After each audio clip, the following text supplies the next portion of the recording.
Good evening, visitors. Welcome to the Australian War Memorial's Last Post ceremony. My name is Troy Clayton, and joining us today from the Royal Australian Air Force is Wing Commander Joe Brick.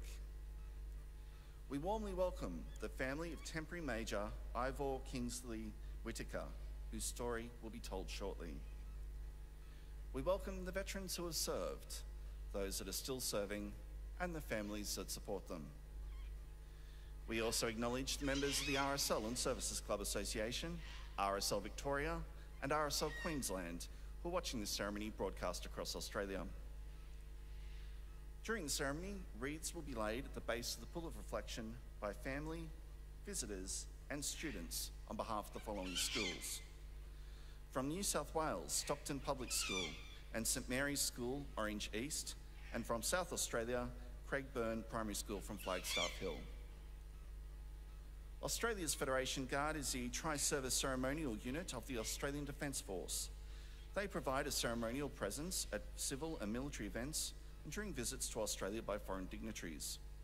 The Guard will now dismount the catapult party from the tomb of the unknown Australian soldier.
Please stand and join in singing the national anthem.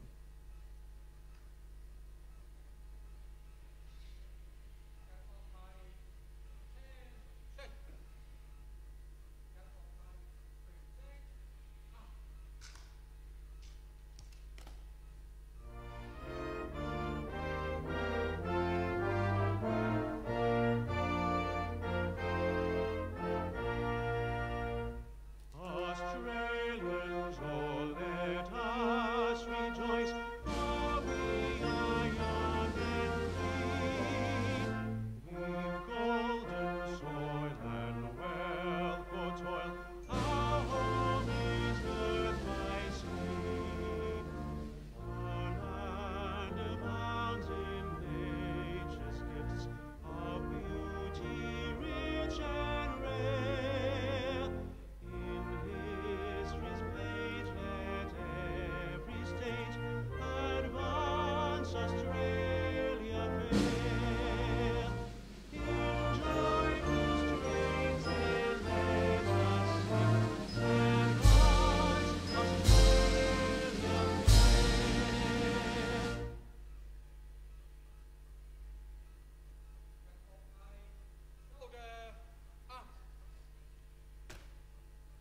Thank you, students. You may be seated.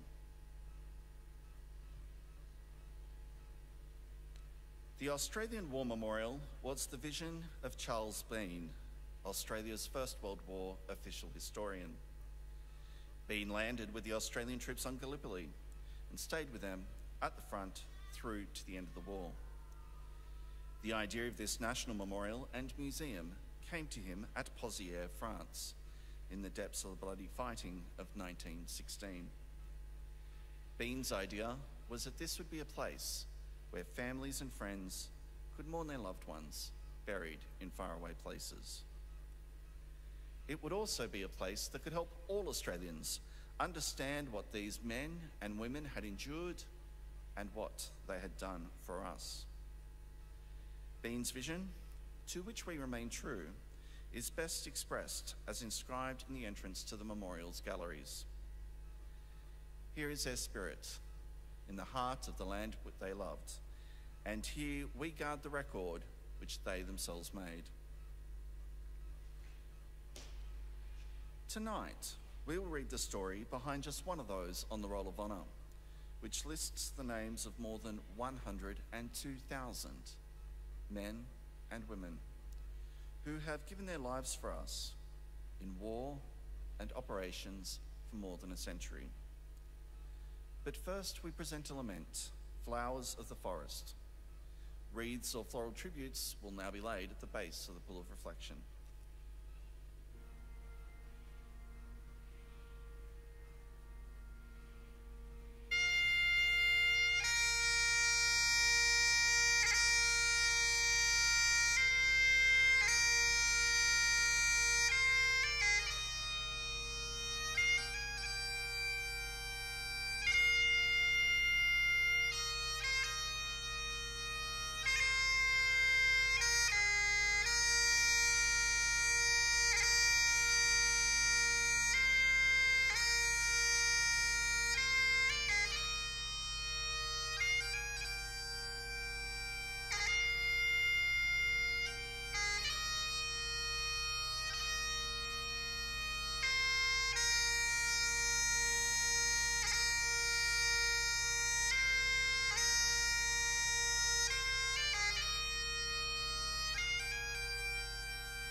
Today we remember and pay tribute to Major Ivor Whittaker.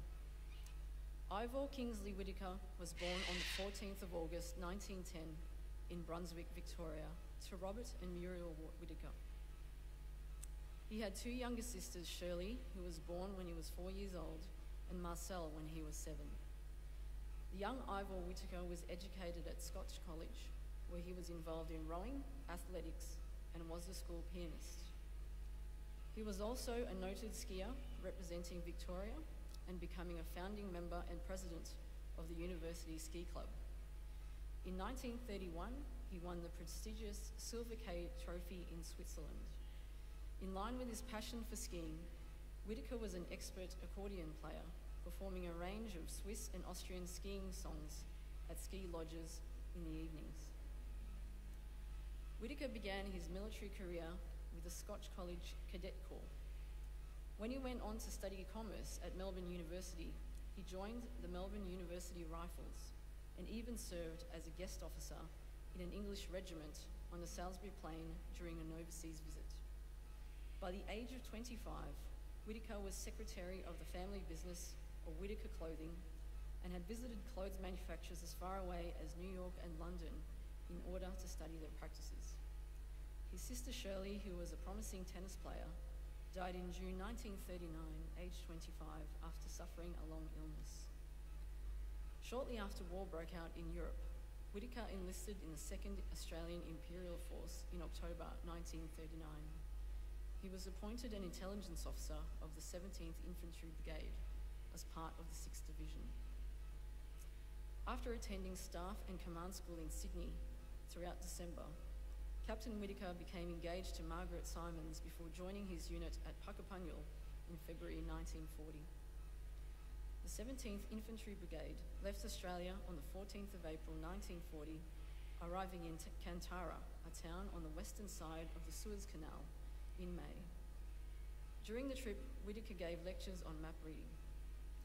According to later newspaper reports, while he was an intelligence officer for the 17th Brigade, Whittaker received head injuries in a head-on car collision in Libya. Apparently, he was taking information to a general who was captured a few hours later. Following his recovery in late 1940, he was promoted to temporary major and seconded to the 1st Australian Corps Intelligence Section. During this time, he was attached as the Army's Air Intelligence Liaison Officer to the Royal Air Force Middle East Command Headquarters. Major Whittaker was on a reconnaissance flight in a Blenheim, which went missing over Mediterranean. On the 12th of September 1941, Major Ivor Kingsley Whittaker was declared missing, presumed dead. His body was never recovered, but today he is commemorated at the Alamein Memorial in Egypt. He was 31 years old. Following his disappearance, money from his will went to the creation of a skiers' retreat on Mount Buller. Known as the Ivor Whittaker Memorial Lodge, run by Ski Club of Victoria, it is now known as the Whit. His name is listed on the Roll of Honour on my left, among almost 40,000 Australians who died while serving in the Second World War. His photograph is displayed beside the pool of reflection. This is but one of many stories of service and sacrifice told here at the Australian War Memorial. We now remember Major Ivor Kingsley Whittaker, who gave his life for us, for our freedoms, and in the hope for a better world.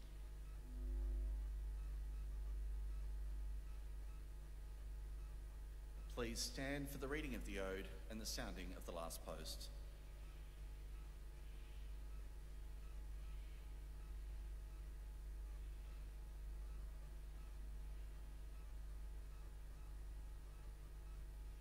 They shall grow not old, as we who are left grow old.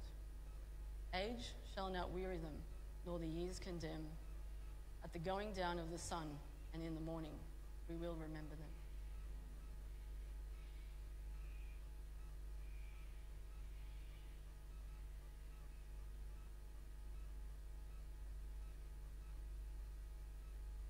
Party preset. Arms.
lest we forget.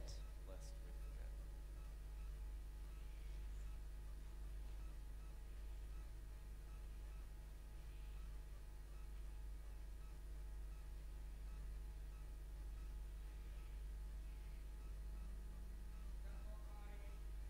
Outwards. Turn. Quick. March.